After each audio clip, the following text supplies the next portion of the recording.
Hi, my name's Tony Gimignani, and you probably read my article on how to toss pizzas in the September issue of Pizza Today.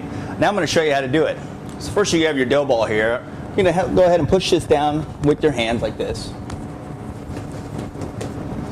Now you might want to move it on a table like this. If you have a table that's made out of marble, granite, or stainless steel, it'll be a lot easier. If you don't, you can do it on wood, but it's a little tough. So I stretch this out to about 8 to a 10-inch circle. We're going to pick our dough up and slap it a bit. We're going to knock off some of that flour. And now we're going to start our toss.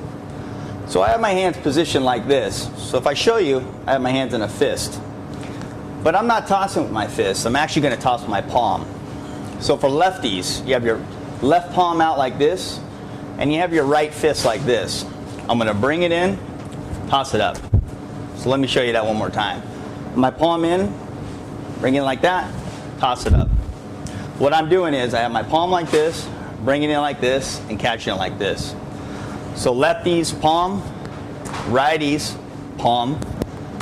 So about right palm, just like this, bring it in, toss it up, catch it. So the important thing is, when I'm catching with two fists, and I'm re-flipping that hand over and continuing that.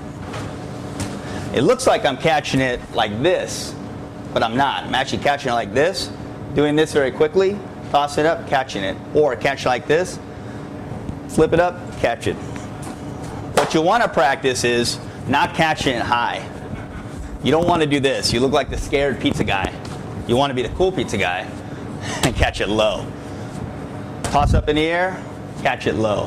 So the wider my pizza gets, the wider my hand will get. Usually when you catch something, you always catch it right in the middle because you want to catch it. That's the opposite for pizza throwing. As I'm tossing a pizza up, I'm actually catching it wide, throwing it wide. Catching it wide, throwing it wide. There's a reason why I would never catch it in the middle like this, because you're going to have a weak middle. So basically you want to be able to spin it once in a while. If you get really good, you actually spin it with your hands. You don't want to spin it too much because you might get that weak middle.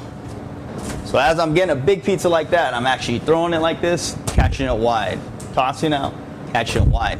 When it gets wide like that, you're kind of seeing my thumb. This is a safety. Just in case it slipped off, you'll see a safety of mine like this.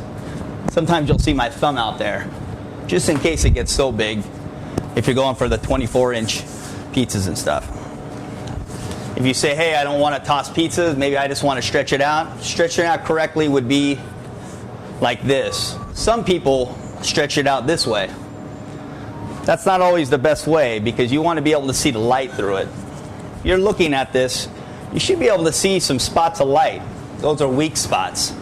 So if I'm looking at it like this, I can see my weak spots. If I'm doing it like this towards me, you can't see the weak spots because the light's not shining through it.